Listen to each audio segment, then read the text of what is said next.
Bom dia, irmãos e amigos em Cristo. Hoje daremos continuidade na nossa escola dominical sobre o arrebatamento da igreja. Eu disse que esses dias de pandemia iria aproveitar a nossa EBD para falar desse assunto, porque ele é propício e devido ao primeiro estudo falando sobre os últimos dias, alguns irmãos dando a ideia de que seria até bom continuar. Então, eis aqui o propósito. Hoje nós já estamos na terceira parte, que é o quarto estudo, mas sobre o assunto em si, arrebatamento, hoje será a terceira parte, ok? Eu quero iniciar com a palavra de oração. Também eu quero convidar você a baixar sua cabeça, você que está aí do outro lado, e vamos orar ao nosso Deus.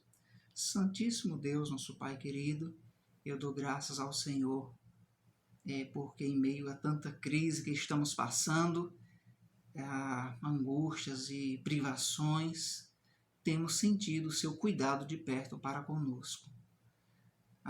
Estamos isolados em nossos lares, mas ao mesmo tempo estamos confortados com a presença do Senhor.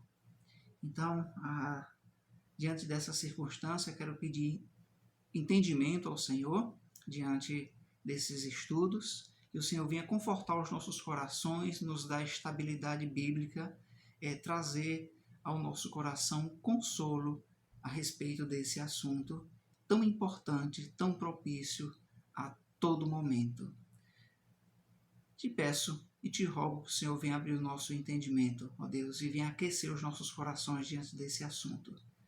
Traz em nós aquela alegria que teve nos discípulos, nos apóstolos, nos cristãos da igreja primitiva. Assim eu te oro, Pai, em nome de Jesus. Amém.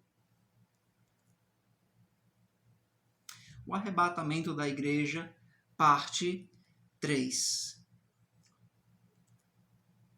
Quero trazer à memória sobre o propósito desses estudos. O propósito desses estudos não é trazer discordância ou trazer discussão sobre o que outras religiões creem, sobre o que outros grupos creem, mas o propósito desse estudo é nos dar estabilidade bíblica da vinda iminente de Cristo. E tendo em mente também que esses estudos, eu falei no início que estaríamos estudando sobre o arrebatamento da igreja na visão pré-tribulacionista, que significa o arrebatamento antes de começar a tribulação, porque é assim que nós cremos biblicamente. E o propósito é nos dar estabilidade, confiança em Deus sobre o arrebatamento iminente de Cristo. E lembrando, importante, que na parte 1 do estudo, o arrebatamento da igreja, e a parte 2, ambas eu falei sobre as evidências do arrebatamento antes da tribulação, e resumindo aqui as 6 evidências. Número 1, a igreja não é destinada à ira. Então essa é a primeira evidência, mostrando que a igreja não passará pela tribulação, porque a igreja não é destinada à ira, ela não é objeto da ira de Deus. Vimos também, nos estudos anteriores, que a Bíblia nunca usa a palavra igreja em uma passagem relativa à tribulação. E a terceira evidência que nós vimos no estudo, parte 1, o encontro nos ares é um momento singular entre Cristo e a noiva, a igreja. É um momento único. E esse encontro nos ares, ele é o arrebatamento, ele é distinto, então, do evento em que o Senhor irá voltar para pisar os seus pés na terra. Então, se você tem alguma dúvida, volta então para o estudo parte 1. E no estudo parte 2 eu continuei falando sobre as evidências do arrebatamento antes da tribulação, e colocando a quarta evidência, que os apóstolos e cristãos da igreja primitiva esperavam Cristo a qualquer momento, iminente. Eles não aguardavam tribulação, não estavam aguardando o anticristo. A igreja primitiva, os apóstolos, eles estavam aguardando Cristo a qualquer momento, a qualquer instante. Isso significa dizer que Cristo virá de forma iminente, a qualquer momento. A Quinta evidência, que mostra que a igreja não passará pela tribulação, são as trombetas. A trombeta do arrebatamento, ela é diferente da trombeta lá de Apocalipse. A trombeta do arrebatamento é consolo, é alegria para a igreja. Porém, a trombeta lá de Apocalipse é de juízo. Então, as trombetas são diferentes. Não vamos confundir a trombeta lá do arrebatamento com a trombeta de Apocalipse, que é a trombeta de juízo. E por último, a sexta evidência, mostrando que a igreja não passará pela tribulação, isso vimos nos estudos anteriores, é que a tribulação é um tratar de Deus para com Israel. E eu mostrei também que esse era um ponto culminante, importante, nesse assunto de escatologia, pois religiões que não creem que Israel é distinto da igreja, de fato irão para outros caminhos, outros atalhos aí, digamos assim. Porém, nós cremos que a tribulação é um tratar de Deus para com Israel, onde Deus vai tirar a sua igreja, e após isso acontecer no arrebatamento, o encontro nos ares, o Senhor não vai tocar na terra, o arrebatamento é o encontro nos ares, e aí sim dará início à tribulação, que vai ser um período de 7 anos, enquanto Cristo estará com a sua igreja no céu.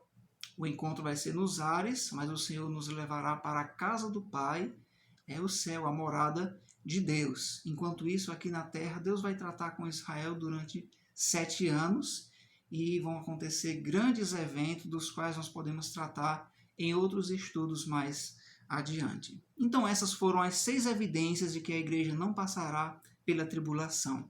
E hoje daremos continuidade respondendo, então, uma pergunta comum quando tratamos desse assunto, o arrebatamento da igreja. Algumas pessoas têm medo de falar desse assunto. Alguns jovens, adolescentes, até mesmo adultos, também crianças, têm medo de falar sobre o assunto arrebatamento. Por quê? O que fazer? O que devemos fazer diante dessa situação? Para onde você deve socorrer caso você tenha medo? Pessoas me dizem, em particular, pastor, eu tenho medo de falar sobre esse assunto, o arrebatamento. Me causa algo... Eu tenho muitas dúvidas também ainda. E às vezes, por ter dúvida, nos dá certo medo. Mas não há o que temer. Hoje eu gostaria de caminhar, então, sobre essa pergunta, né? Eu tenho medo de falar sobre o assunto arrebatamento. O que fazer? Vamos caminhar então nessa linha, aqui respondendo essa pergunta, olhando o que as Escrituras diz, para deixar os nossos corações descansando em Deus. Tenho medo sobre o assunto, o que fazer? Em primeiro lugar, isso não significa que você não seja um crente em Cristo. Pessoas, quando ficam com medo do arrebatamento, o que logo vem à mente é porque ele não é, ou ela não é, um crente em Cristo. E ainda não creu verdadeiramente. Pelo fato da pessoa ter medo do assunto, não significa dizer que você não seja um crente no Senhor Jesus Cristo. Vamos desenvolver isso aqui. Opa, está um pouco em cima aqui. Um instante. Termos dúvidas sobre determinados assuntos não significa dizer que não temos fé, mas que ainda precisamos desenvolver conhecimento sobre o assunto. Você tem dúvidas sobre determinados assuntos, não significa dizer que você não tenha fé verdadeira em Cristo, ou que você, se tem medo, não irá então ser arrebatado juntamente com toda a igreja. Não significa dizer isso. Tenha calma, vamos entender melhor isso aqui. Isso significa dizer que você precisa entender, desenvolver melhor esse assunto, então, em sua mente, para que o seu coração possa descansar em Deus. A princípio, o que vem na mente de muitas pessoas é: será que eu não sou um crente verdadeiramente? Um crente verdadeiro? e Jesus voltar, eu vou ficar? Algumas religiões vão dizer que se você não estiver preparado no sentido de estar vigiando, se você estiver em pecado, você irá ficar. Mas a Bíblia não ensina isso. A Bíblia diz que devemos estar preparados. Mas diz também o que significa ser preparado. Não significa dizer que você vai estar com os olhos fitos para cima ou que você não vai estar em nenhum tipo de pecado. Amados, a salvação, ela é pela graça. Algumas religiões às vezes querem segurar a salvação em suas mãos. E alguns acreditam que quando pecam, perdem essa salvação. E se Jesus volta nesse momento em que a pessoa está pecando, que ela perdeu a salvação, irá ficar. Mas nós não cremos nisso. Cremos que a salvação, ela é um dom de Deus, não de obras para que ninguém se glorie. E se a salvação ela estivesse em minhas mãos ou em suas mãos, por algum segundo, algum instante, nós perderíamos ela todos os dias. Perderíamos. Lá em João 10, versículo 28, eu lhes dou a vida eterna, e ninguém os arrebatará da minha mão. Aqueles que creem em Cristo estão seguros em Cristo. A salvação é algo que não pode ser perdida.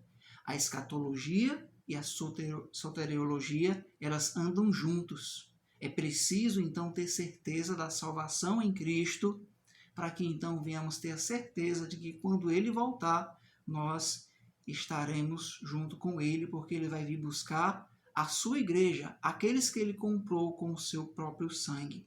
Se você foi comprado com o sangue de Cristo, naquele dia em que o Senhor Jesus voltar, no arrebatamento, creia que você, então, irá subir com Cristo. Então, ter dúvidas não significa dizer que você não tem fé, mas que você precisa desenvolver melhor o seu conhecimento sobre o assunto. Os discípulos, eles tinham dúvidas também sobre determinados assuntos. Eles foram progressivamente entendendo muitas coisas, estavam com Cristo e tinham muitas dúvidas também. Não significa dizer que eles não tinham fé em Cristo, mas que eles tinham dúvidas. Eu posso lhe dar um simples exemplo, lá em João 14, versículo 8. É bom que nós vamos ver outros versículos em João 14. E em João 14, 8 diz que Filipe disse mostra-nos o Pai. Olha só. E o próprio Jesus veio a dizer, há tanto tempo eu estou convosco e você vem, em outras palavras, a essa altura você vem a me dizer, mostra-nos o Pai. E o Senhor vai mostrar para ele que ele e o Pai, eles são um. Jesus, então, ele era o próprio Deus. Eu e o Pai somos um. Jesus veio mostrar, então, para Filipe e para os outros discípulos. Essa foi Filipe, então, quem falou, mas eu tenho certeza que os outros discípulos também tinham isso em seu coração, talvez até comentassem sobre isso. Então, por eles terem dúvidas sobre determinados assuntos, não significa dizer que eles não tinham fé em Cristo. Bem, assim sou eu e você. Tem alguns assuntos que nós ainda temos dúvidas ou medo, como é o caso. Não significa dizer que não é um crente no Senhor Jesus Cristo. Bem, porém, quando as dúvidas são esclarecidas, biblicamente é necessário crer, é necessário confiar.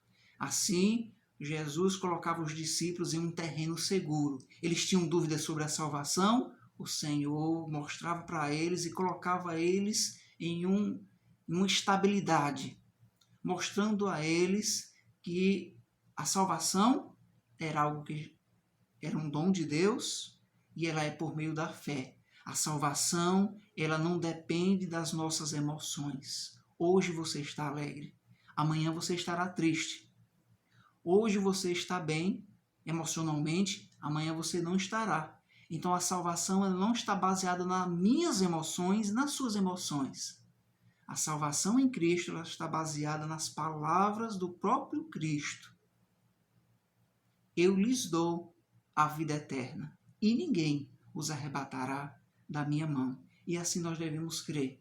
colocar a nossa confiança não nas nossas emoções, mas na palavra de Deus, confiando no que Ele então nos ensinou. E dando continuidade assim a essa dúvida, esse medo, a chave para todo e qualquer assunto bíblico é buscar conhecer. Pois o buscar conhecer é uma forma de adoração a Deus. Quando você busca conhecer melhor as coisas lá do alto, é uma forma de adorar a Deus. E às vezes esse buscar, ele não é tão fácil. Preciso você cavar, é preciso você fazer de fato igual essa figura aí, subir nos livros, no conhecimento, buscando mais sobre Deus. E aliás, eu gostaria de lhe indicar alguns livros nesse momento. Se você então gosta de ler, ou mesmo se não gosta, você deve buscar conhecer mais sobre Deus. E os livros são ferramentas muito excelentes que nos fazem caminhar para um conhecimento melhor sobre Cristo, tendo como base que as Escrituras, a Bíblia, os outros livros irão fluir desse livro aqui, que é a Bíblia, Palavra de Deus. Esse é o mais importante, ok? Então eu tenho aqui o livro de Thomas Ice, Jesus e o Fim dos Tempos. Ele está baseado em Mateus capítulo 24, mostrando lá sobre o final dos tempos e mostrando aquela questão que eu ensinei no primeiro estudo, sobre os últimos dias, sobre o fim, e onde estamos de fato, cronologicamente, onde estamos nas Escrituras. Livro excelente. Temos também esse aqui, do John MacArthur, A Segunda Vinda, muito bom. Especial esse livro do John MacArthur. Inclusive, esses dias eu vi um trecho de uma pregação dele, falando exatamente o que eu falei no primeiro estudo, falando as evidências, então, do que a igreja será arrebatada antes da tribulação. Esse livro é muito especial, A Segunda Vinda de John MacArthur. E também esse outro, que eu creio que não estão produzindo mais, é O Final dos Tempos, O Final dos Tempos e o Glorioso Retorno de Thomas Ice e de outro também escritor. O Thomas Ice, eu gosto muito dele, a questão escatológica. E esse livro ele é muito bom porque ele tem figuras. Eles mostram então as figuras, os tempos, cronologia. É um livro, eu posso dizer que é um livro completo a respeito da escatologia, final dos tempos e arrebatamento. Excelente esse livro, mas eu acho que não estão produzindo mais. Mas deixando desde já claro que as Escrituras, a Bíblia, a Palavra de Deus, é o principal livro. Esses que eu mostrei podem ter erro. Sim, podem ter. Mas as Escrituras, Palavra de Deus, esse livro aqui, ele não tem erros, não tem falha. Então, a chave para todo e qualquer assunto bíblico é buscar conhecer, pois o buscar conhecer é uma forma de adoração a Deus. Você pode fazer isso perguntando indicações aos seus líderes e nós iremos tentar lhe colocar num caminho seguro de estabilidade, assim como estamos fazendo com esses estudos aqui. Oséias 4, versículo 6 diz assim, que o meu povo está sendo destruído porque lhe falta conhecimento. A Israel andou em caminhos errados porque faltou conhecimento. Não façamos também o mesmo. Quando estamos com medo, é porque está nos faltando conhecimento sobre a pessoa de Deus. Quando estamos com medo sobre determinado assunto ou inseguros, tenha certeza, está faltando um conhecimento maior sobre Deus. O próprio Jó era um homem que conhecia Deus na sua experiência, e no final do livro, no capítulo 42, ele reconhece: eu te conhecia só de ouvir falar, mas agora os meus olhos te veem, por isso eu me arrependo, me abomino no pó e na cinza. Se Jó conhecia a Deus, ele disse isso, imagine só, eu e você. Precisamos conhecer a Deus melhor cada dia. E sobre esse assunto arrebatamento, é que de fato precisamos nos deleitar nele, porque é o próximo evento. Estamos aguardando e ele virá a qualquer momento. E Ele quer, então, que esses dias de espera você não esteja preocupado ou com medo, mas que estejamos como os discípulos e os cristãos da igreja primitiva, tendo a esperança, porque de fato é a nossa esperança. Ele irá voltar. Versículos para você ter confiança. Aí em 1 João 5, versículo 13, esse versículo tanto mostra os dois lados, tanto sobre a confiança na salvação, como também a confiança que ele irá voltar e irá nos levar. Estas coisas vos escrevi, a fim de saberdes que tendes a vida eterna, a vós outros que credes em nome do Filho de Deus. Então João dizendo, eu vos escrevi, e a razão é para vocês saberem, vocês terem certeza que vocês têm a vida eterna. Aqueles que creem no nome do Filho, Jesus Cristo, tenha certeza. Se crê, você tem a vida eterna. Não está baseado nas nossas emoções, mas em Cristo, aquele que morreu e ressuscitou. Em 1 João 5, e o versículo 20, diz, também sabemos que o Filho de Deus é vindo. Amém por isso. E nos tem dado entendimento para reconhecermos o verdadeiro. E estamos no verdadeiro, em seu Filho Jesus Cristo.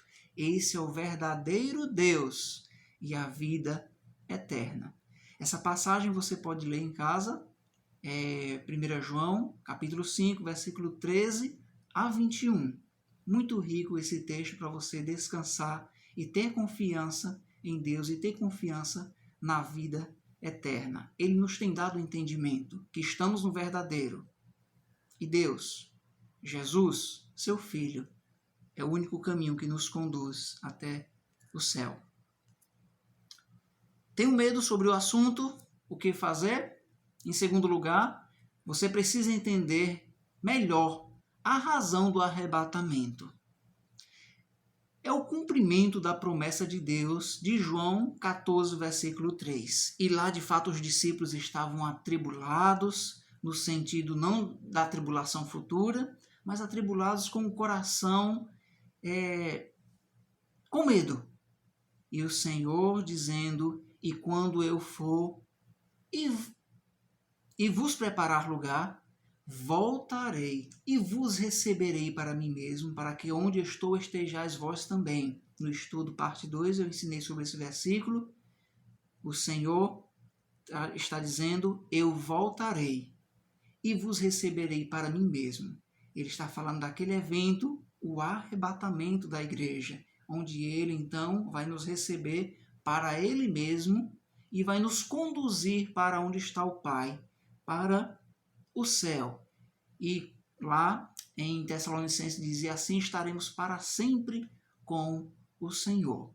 Você precisa entender melhor sobre a razão. Qual a razão do arrebatamento? É o cumprimento da promessa de Deus. Então, se é um cumprimento da promessa de Deus, não tem por que eu e você ter medo. Olha o versículo 1. Nós lemos o 3. E João 14, versículo 1, veja então que o contexto era de fato esse.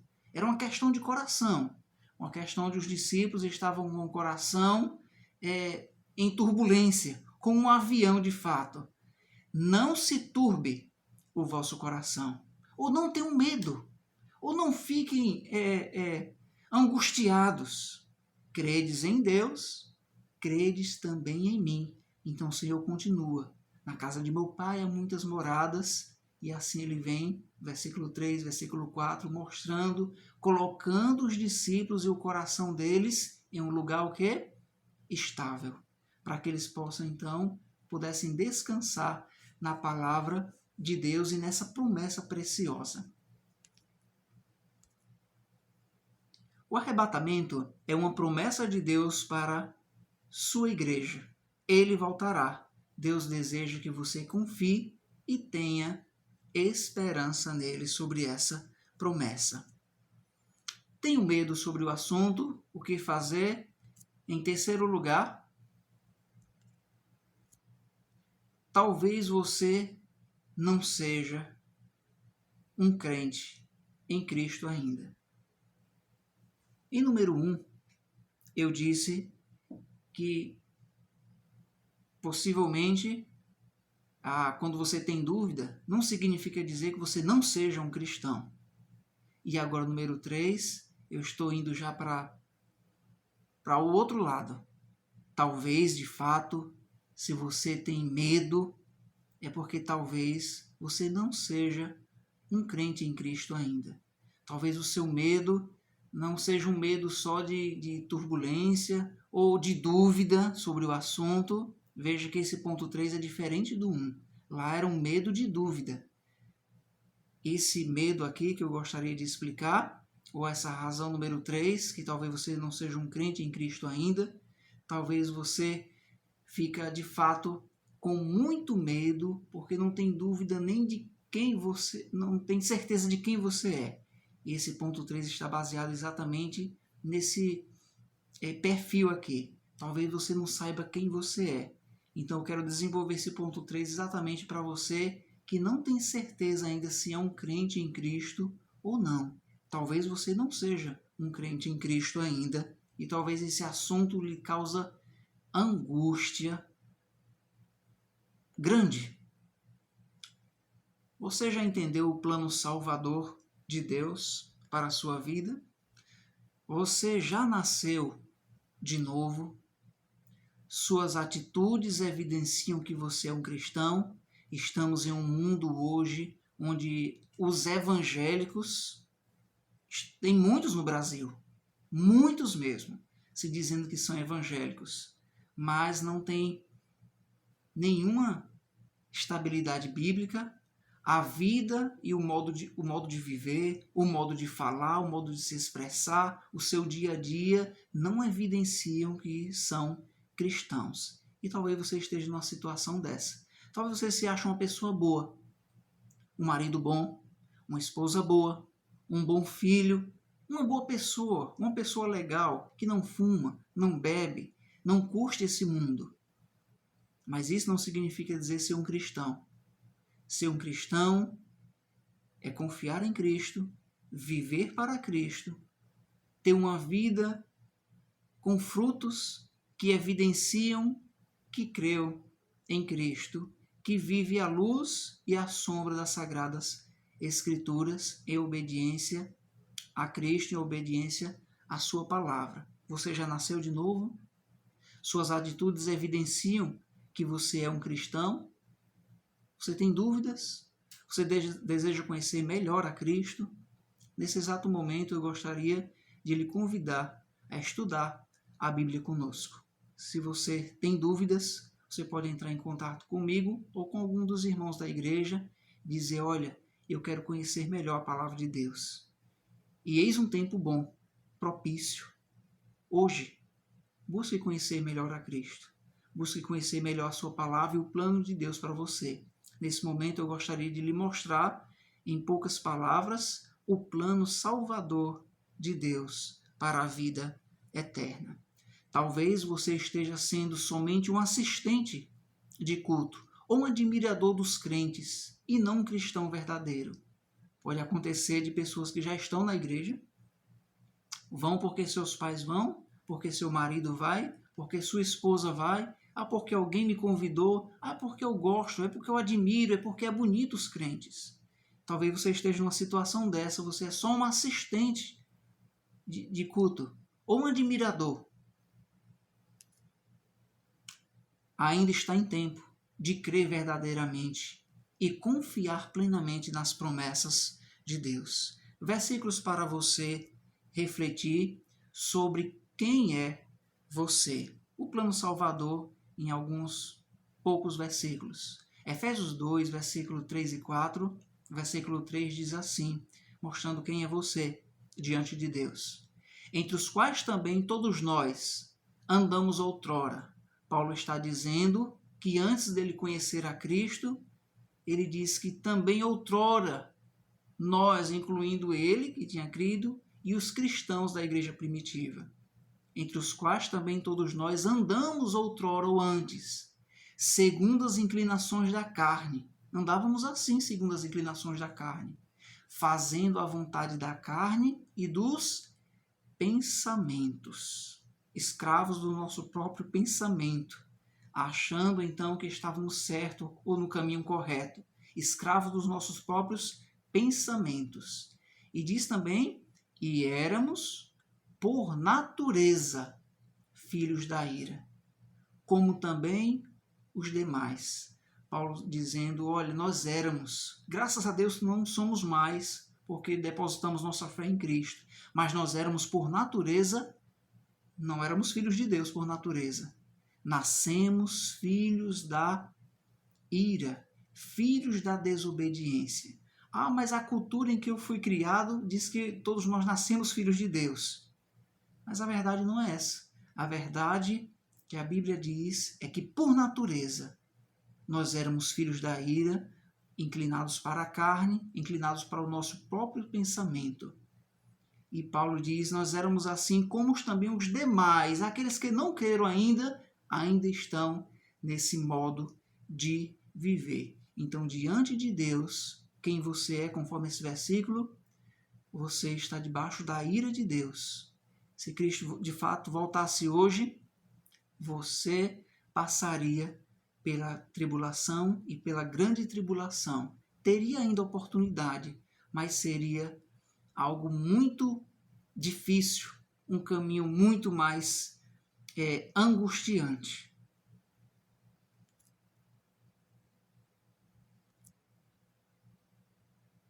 Quem você é e o que Deus fez por você. O versículo anterior mostrando então quem você é e agora o que Deus fez mediante quem você é. Efésios 2, agora o versículo 4, nós lemos o 3, o 4 diz, mas Deus sendo rico em misericórdia, por causa do grande amor com que nos amou. Olha só, mas Deus, ele é rico em misericórdia. Ele sendo rico por causa do grande amor com que nos amou, não por causa de nós, mas por causa da própria glória dele. Ele nos amou e entregou o seu Filho. Deus entregou o seu Filho, sendo rico em misericórdia. Nós éramos filhos da ira. E Paulo dizendo, mas Deus sendo rico, e a sua riqueza em misericórdia é imensurável, não podemos medir a sua misericórdia. E em Romanos 5 e 8 mostra o que Deus fez por nós. Mas Deus prova o seu próprio amor para conosco, pelo fato de ter Cristo morrido por nós, sendo nós ainda pecadores. Em outras palavras, sendo nós ainda filhos da desobediência. Sendo nós filhos da ira. Deus provou o seu amor para conosco. Quem você é? Pecador, perdido, destinado à condenação. E o que Deus fez? Foi misericordioso e entregou, então, o seu Filho na cruz do Calvário. E o plano salvador, ele precisa continuar. Quem você é, o que Deus fez e o que você precisa fazer. Atos 3, versículo 19, arrependei-vos, pois, e convertei-vos para serem cancelados os vossos pecados. É preciso arrepender-se. Arrepender-se está falando de mente, de pensamento. Convertei-vos no sentido de mudar de direção. Aqueles que creem em Cristo, eles se arrependem no seu coração, entendem quem são diante de Deus e o que Deus fez, compreendem e se arrependem e se convertem. Se converter é mudar de direção. Estávamos indo na direção da condenação eterna, nos arrependemos e nos convertemos, mudamos então de direção para Cristo. E quando isso acontece, nossos pecados são cancelados. Cristo os levou na cruz do Calvário. O que você precisa fazer? João 14, versículo 6, diz assim, respondeu-lhe Jesus, eu sou o caminho, a verdade e a vida, e ninguém vem ao Pai senão por mim. Ninguém vem ao Pai se não for por meio de Jesus Cristo.